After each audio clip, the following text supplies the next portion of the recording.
তোমার জন্য আমার প্রতিটা দিনই স্পেশাল, প্রতিটা দিনই আমি তোমাকে সমানভাবে ভালোবাসি। বাবা মার জন্য আবার যে কোনো একটা দিন স্পেশাল হয় নাকি? হ্যাঁ, কথাটা ঠিক, কিন্তু আমরা আমাদের বন্ধু বান্ধব কাছের মানুষের স্পেশাল দিনগুলো কত কি করেই না উদযাপন করি, কিন্তু মা বাবার জন্য আমরা সেরকম আলাদাভাবে কিছুই করে উঠতে পারি না। তাই বছরের একটা দিন কিন্তু তাদেরও আমরা একটু স্পেশাল ফিল করাতেই পারি। সত্যি কথা বলতে আজকে আমি অনেক বেশি খুশি। আমার মাকে নিয়ে দেখা স্বপ্নগুলোর মধ্যে একটা স্বপ্ন কিন্তু আজকে আমি পূরণ করতে পেরেছি। তো আজকের দিনটাই কি কি করলাম সবটাই তোমাদের সাথে শেয়ার করবো। চলো পুরো ভিডিওটা প্রথম থেকেই শুরু করি। তো হ্যালো এভরিওয়ান, আজকে অনেকদিন পরে আমি চলে এসেছি বাড়ি বলতে হচ্ছে আমার শ্বশুর বাড়ি। আর শ্বশুর বাড়ি আসলেই কিন্তু এই বাগানটাই আমি আসি, আমার খুব ভালো লাগে। এখানে অনেক ধরনের গাছ আছে। আর আজকে কিন্তু আমি একা আসিনি, আমার সাথে রিঙ্কিও এসেছিল। তো দুপুরে জমিয়ে খাওয়া দাওয়া করার পরে সন্ধ্যাবেলা আমরা বেরিয়ে পড়েছি, কারণ আজকে খুব একটা স্পেশাল দিন। আমার অনেক দিন থেকে স্বপ্ন ছিল আমার নিজের উপার্জিত টাকা দিয়ে আমার মায়ের জন্য কিছু একটা সোনার নেব।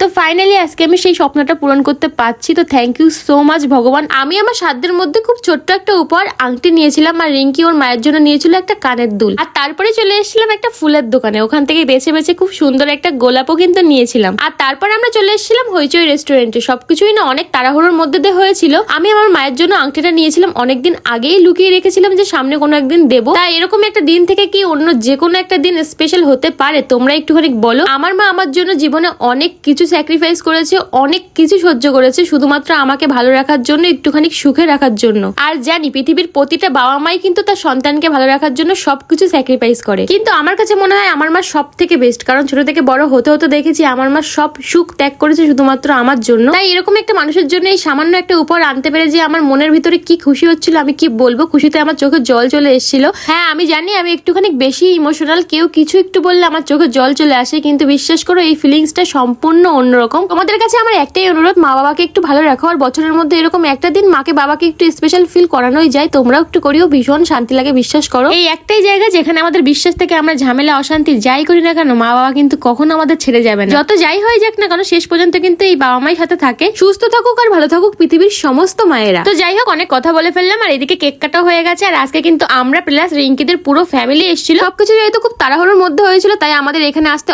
অনেক দেরি হয়ে গেছিল। আর এই যে হচ্ছে আমার মায়ের আংটিটা, কেমন লাগছে অবশ্যই কিন্তু তোমরা কমেন্ট করে জানিও। এটা আমি পছন্দ করে নিয়েছিলাম। তারপর আমরা চলে গেলাম খেতে। আমরা যেহেতু অনেক লোক মিলে এসেছিলাম, প্লাস আজকে ছিল রবিবার আর মাদার্স ডে, তার জন্য একটু বসানোর প্রবলেম হচ্ছিল, তারপর ম্যানেজ হয়ে গেছিল। কিন্তু কি বলবো গাইস, দুঃখের কথা আমাদের পছন্দের কোনো খাবারই কিন্তু সেরকম একটা ছিল না। একে তো দেরি করে গেছি, আর তারপরে ছিল রবিবার। আমার খুব ইচ্ছে ছিল আমার মাকে হইচইয়ের বিরিয়ানিটা খাওয়াবো, কিন্তু সেটাও ছিল না। কি আর করা যাবে, সবকিছু যেহেতু তাড়াহুড়োর মধ্যে দিয়ে হয়েছিল, তাই এরকম একটু তো প্রবলেম হবেই। তারপর যা কিছু ছিল সেখান থেকেই অর্ডার করা হলো। আর সত্যি কথা বলতে আমার খুবই কষ্টের একটা জায়গা যে আমি আজ পর্যন্ত মার সাথে কোনোদিন রেস্টুরেন্টে আসতে পারিনি, এই প্রথমবার এসেছি। তার জন্য আজকে আমার মনটা আরো বেশি খুশিতে ভরে গেছিল। বিরিয়ানি পাইনি তাতে কি হয়েছে, সামনে তাড়াতাড়ি আবার আসবো। ওখান থেকে খাওয়া দাওয়া হয়ে যাওয়ার পরে এখন আমরা বেরিয়ে পড়েছি। আর এদিকে দেখো বোন আমাদের জন্য নিয়ে এসছে আইসক্রিম। আর এখন আমার মা প্লাস কাকিরা চলে যাবে ঠাকুরনগর, আর আমরা যাবো এখন হাবড়ায় আমার শ্বশুর বাড়ি। তাই ওদের টোটোতে উঠিয়ে দিয়ে আমরাও বাড়ির পথে রওনা দিলাম আর চলে আসলাম বাড়ির সামনে। আর এই বাচ্চাগুলোকে দেখো, এখন বাজে প্রায় 12টার মতো। আমাকে দেখতে পেয়ে দূর থেকে ছুটে চলে এসছে সব কটা মিলে। জানি না কেন আমার সাথে এরকম করে, তবে আমি ওদের প্রচন্ড ভালোবাসি আর ওরাও আমাকে প্রচন্ড ভালোবাসে। আমাকে তো মোটে ছাড়বে না। এখন আমি কি দেবো তাই ভাবলাম যাই হোক বিস্কুট আছে কিনা দেখি, বিস্কুট দেবো।